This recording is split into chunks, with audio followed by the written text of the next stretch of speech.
CNE news में आप सभी का स्वागत है और अब लेते हैं खबर विशेष की ये खबर। चंडीगढ़ सफाई कर्मचारी का प्रधानी चुनाव को लेकर विवाद लगातार गहराता जा रहा है। वहीं धांधली का आरोप लगाते हुए एक बार फिर से प्रधानी चुनाव कराने की मांग जोर पकड़ रही है। पिछले दिनों नवनिर्वाचित प्रधान और ओमपाल चंवर की ओर से उठाए गए सवालों का जवाब देते हुए इस बार चुनाव में उम्मीदवार रहे रामवीर के अलावा जयपाल बागड़ी और भगत राज तिसावर ने एक एक सवाल का जवाब देते हुए जो कहा इसे जरूर सुने।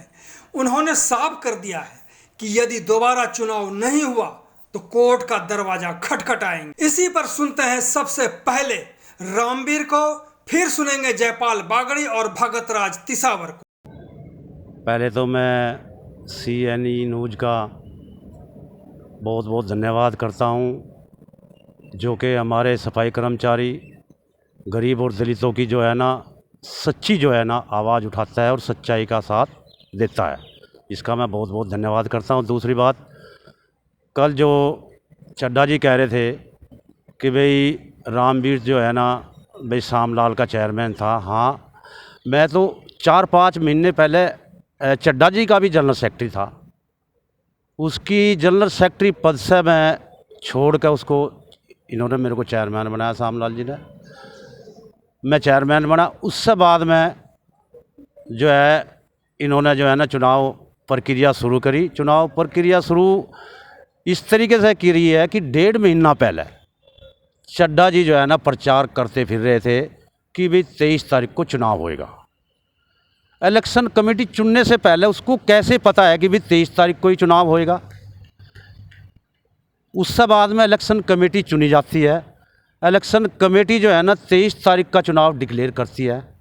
मेरे को इस चीज़ का एतराज़ होता है। मैंने उनको बोला है, मैं कहा भाई आप जो है ना 23 तारीख का 1-1.5 महीने पहले प्रचार कर दिया। अब 23 ही तारीख इलेक्शन कमेटी चुनने से बाद में चेयरमैन ने भी जो है ना 23 तारीख का जो है ना चुनाव घोषित किया।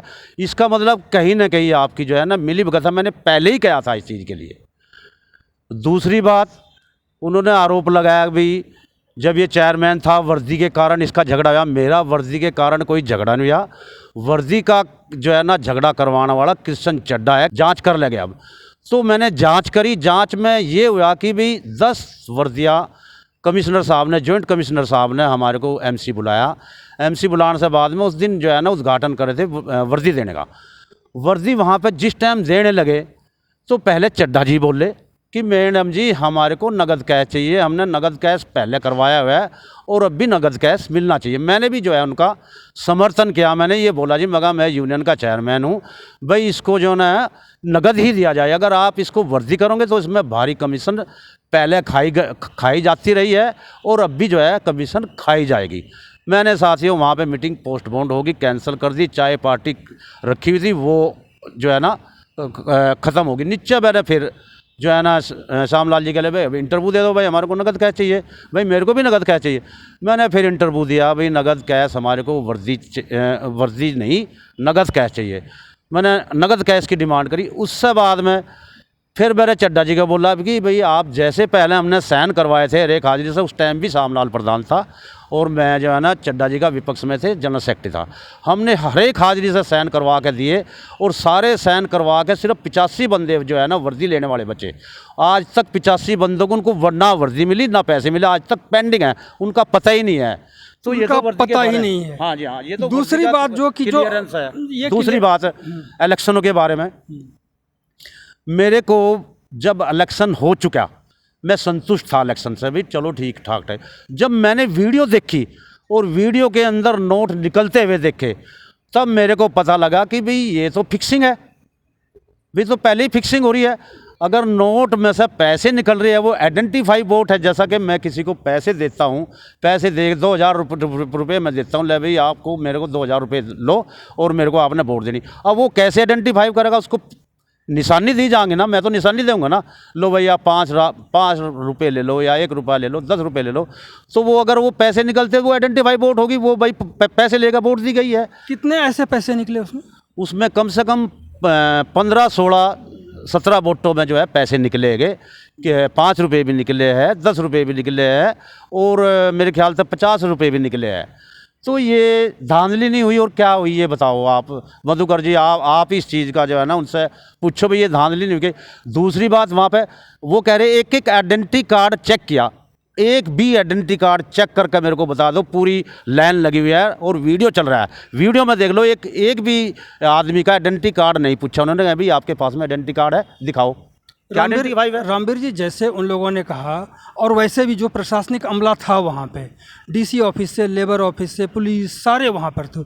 तो ऐसे पे ये सवाल जो व्यवस्था में लगे हुए थे उन पर भी है या सिर्फ जो चुनाव जीता है उसके ऊपर भी है?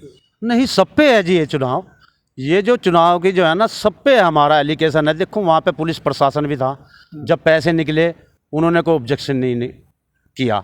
अच्छा, लेबर कोर्ट से डीसी साहब ने भेजे हुए थे ना, उन्होंने कोई ऑब्जेक्शन रिन्यू किया। तो जितने भी वहाँ पे थे ऑब्जेक्शन किसी ने नहीं किया। हमारे को बाहर बैठा दिया जाता है और हमारे पहले साइन ले लिए जाते हैं कि भाई ये जो है ना हम रिजल्ट तभी आउट करेंगे जब आप इस पर साइन कर देंगे प्रोसीडिंग पे। तो हमारे पहले साइन करवा लिए जाते हैं। और हर घंटे पे कह रहे हैं साइन करवा रहे हैं, हर घंटे पे साइन करवाए उन्होंने, पर ये आइडेंटिफाई नहीं किया भाई हम आइडेंटिटी कार्ड चेक कर रहे हैं। तो किस चीज़ के साइन करा रहे हैं ये हमारे को नहीं बताया। हमारे को ये बताया कि भाई आप साइन कर दो। भाई इटनी बोर्ड जो है ना टोटल पड़ चुकी। घंटे में कितनी वोटिंग हुई है? वोटिंग ये बताया गया हमारे को, बाकी और कुछ नहीं बताया गया जी हमारे को। तो इसलिए ये कह रहे हैं कि चुनाव में धांधली हुई है। अब हम बात करेंगे जयपाल बागड़ी, ये क्रांतिकारी, अब उनसे बात करेंगे कि इस चुनाव को लेकर के क्या धांधली हुई है, कैसे धांधली हुई है, क्या आधार है इसका, इसको लेकर बागड़ी जी सबसे पहले कि आप चुनाव में शामिल हुए थे? नहीं जी, चुनाव में शामिल नहीं था मैं। क्यों? मैंने चुनाव होने से पहले, इलेक्शन कमेटी बनने से पहले कोर्ट में केस डाला था कि ये इलेक्शन कमेटी गलत है। उसका रिजल्ट आने से पहले ही जो पुरानी थी 2023 से 23 तारीख तक थी, वो 23 अप्रैल तक है, उन्होंने वो रद्द नहीं करी, उसको भी कोर्ट में घसीटा मैंने। पहले मैं लेबर कोर्ट में गया 2021 में। तो ये चुनाव जो इलेक्शन कमेटी बनती है कहीं ना कहीं ये सक्के दायरे में थी, क्योंकि पिछली बार इन्होंने जो अल्फामेटिक में से उसमें विश्वासघात किया और अब की बार नवी उसको छोड़ के नवी एक इलेक्शन कमेटी तैयार कर ली। मेरा किसी कैंडिडेट से झगड़ा नहीं है, मेरा झगड़ा सिस्टम को सुधारो, व्यवस्था को लेकर।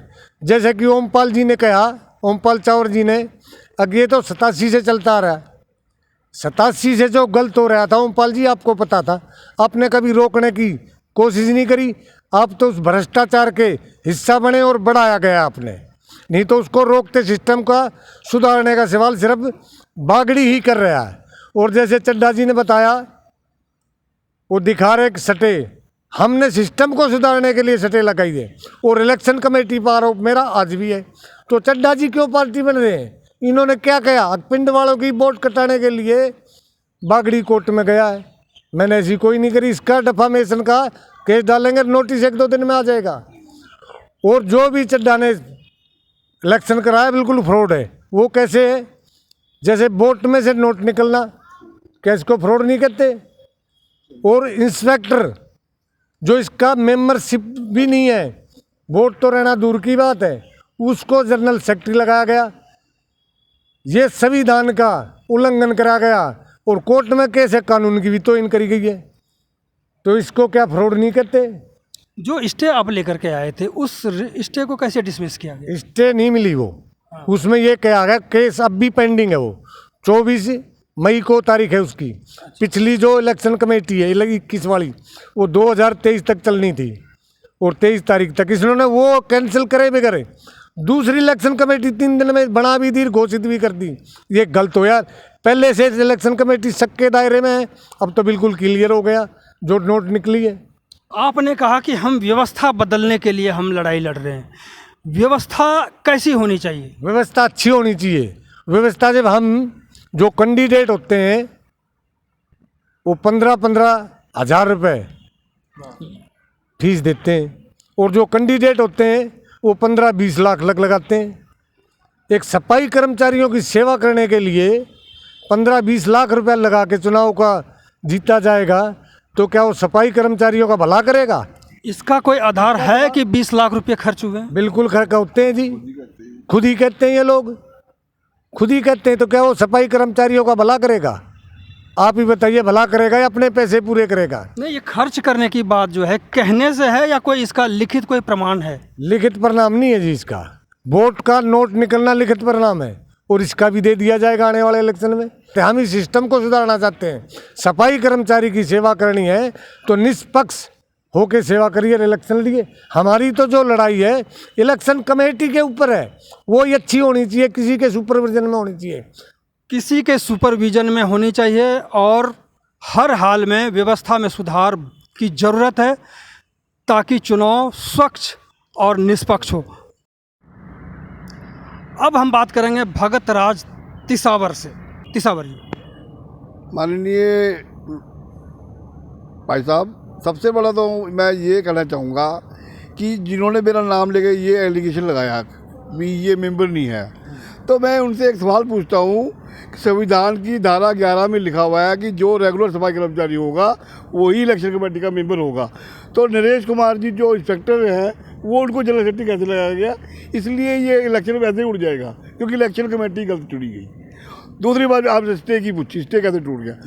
स्टे का ये इन्होंने जो दलील दी है, उन्होंने कहा जी आपका दायरा ये डीसी का है और डीसी ने हमें परमिशन दे रखी है इलेक्शन की, तो इसलिए इलेक्शन करवा दो, बाकी जो मामला है सुधार का वो बाद में ले लेंगे, कोर्ट में ये मामला है। तो उन्होंने स्टे तोड़ दी। स्टे तोड़ने का ये मतलब नहीं था कि आप धांधली करोगे। इन्होंने कानून की परवाह करे बगैर कानून की धज्जियाँ उड़ा दी। देखो बात सुनिए, पहली बात तो जो कंटेस्टिंग कैंडिडेट है वो मेंबर होने चाहिए यूनियन के। हमने हमारी इन्वेस्टिगेशन में ये आया कि चड्डा की तो मेंबरशिप की पर्ची भी नहीं है इलेक्शन कमेटी के पास, तो वो कैसे इलेक्शन लड़ सकता है? कैसे लड़ सकता है? सबसे बड़ी बात है कि आपका सफाई कर्मचारी यूनियन से कोई लेना देना नहीं है। हाँ। जो कहते हैं हाँ। जब लेना देना नहीं है, जिसका लेना देना है वो तो सवाल खड़ा कर सकता है। बाहर में रह करके सवाल खड़ा किया जा सकता है। मैंने कोई लेना देना नहीं, मैंने किसी की कंपेन नहीं करी, किसी का प्रचार नहीं करा। मेरे सारे समाज के मेरे समाज के लोग हैं और सफाई कर्मचारी यूनियनों का मैं चड्डा साहब का भी मैं एडवाइजर रहा हूँ। चड्डा साहब को सफाई बुजुर्ग कांग्रेस का प्रधान मैं बना के लाया बोटा सिंह से, मैंने उनकी बड़ी मदद करी। ये तो एक एलिगेशन है, इसे मैं ज़्यादा नहीं जाना। तिसावर, जिस तरह से आप तिसावर जी कह रहे हैं कि ये उसके साथ भी रहा, इसके साथ भी रहा, आखिरकार हमने जो देखा अभी तक का जो हिसाब किताब रहा है, एक साल वो, एक टर्म वो बन जाते हैं, एक टर्म ये बन जाते हैं, एक टर्म ये बन जाते हैं, एक टर्म वो बन जाते हैं। देखो, तो इस चीज़ को हम कैसे क्योंकि ये यूनियन जो है सफाई कर्मचारियों के भलाई के लिए है, इस भलाई को हम कैसे कर सकें उसको लेकर के क्या प्लानिंग होगी आपका बाहर रहते हुए भी? बाहर रहते हुए मैंने इनको कई बार सुझाव दिए कि एक तो इलेक्शन कमेटी हम चाहते हैं कि डीसी बंदे नॉमिनेट करें, सरकारी अधिकारी बैठे, डिपार्टमेंट को भी इंटरवीन करना चाहिए इसमें, और डिपार्टमेंट चुनाव करा सकता है। तो उसमें क्या होगा कि वो इलेक्शन कमेटी प्रेशर में नहीं रहेगी क्योंकि वो इंडिपेंडेंट हो जाएगी, वो सफाई कर्मचारी होगा नहीं बंदा, तो चुनाव होगा। चुनाव फिर वो पहली बार वीडियो बनी और पहली बार चोरी पकड़ी गई।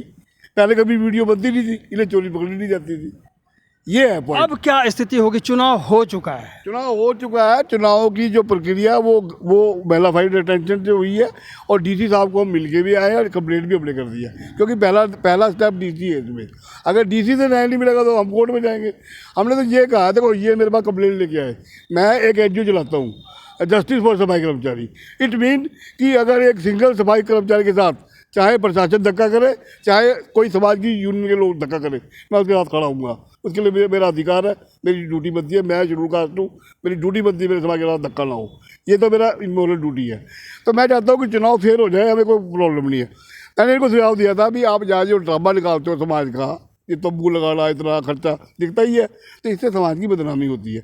आप हाजिरियों पर ब्लड बॉक्स रखवाइए, 100 हाजिरी प्लेस हैं, 100 हाजिरी बोर्ड पर बक्से बुलवाइए और रखवाइए, वहाँ अपने बोर्ड पर अपनी ड्यूटी करें लोग, तो आराम से इलेक्शन हो जाएगा। तो यानी इन लोगों का कहना है कि धांधली हुई है, इस धांधली के कारण इस चुनाव प्रक्रिया को रद्द करके और फिर से चुनाव हो ताकि यूनियन में स्वच्छता आए, पवित्रता आए और एक बार फिर से चुनाव हो और कर्मचारियों को इसका लाभ मिले। बहुत बहुत धन्यवाद तिसावर जी। आने वाले समय में हमें उम्मीद है कि इसमें स्वच्छता आएगी। मैं देखो चड्ढा साहब जीते हैं, मुझे जीतने से कोई प्रॉब्लम नहीं है। मुबारकबाद तो दे दो। मुबारकबाद जब देंगे जब हमारी इंक्वायरी रिपोर्ट आ जाएगी। ठीक है ना सर। इंक्वायरी वैसे भाई है छोटा मेरे घर में इसका आना जाना है, मैं उसके घर जाता हूँ, वो ऐसा कुछ नहीं। भाई का रिश्ता है, इसके बावजूद सैद्धांतिक लड़ाई है और होनी भी चाहिए, तभी हम स्वच्छता ला पाएंगे। बहुत बहुत धन्यवाद। Thank you sir. CNE news के साथ बने रहने के लिए आप सभी का बहुत बहुत धन्यवाद।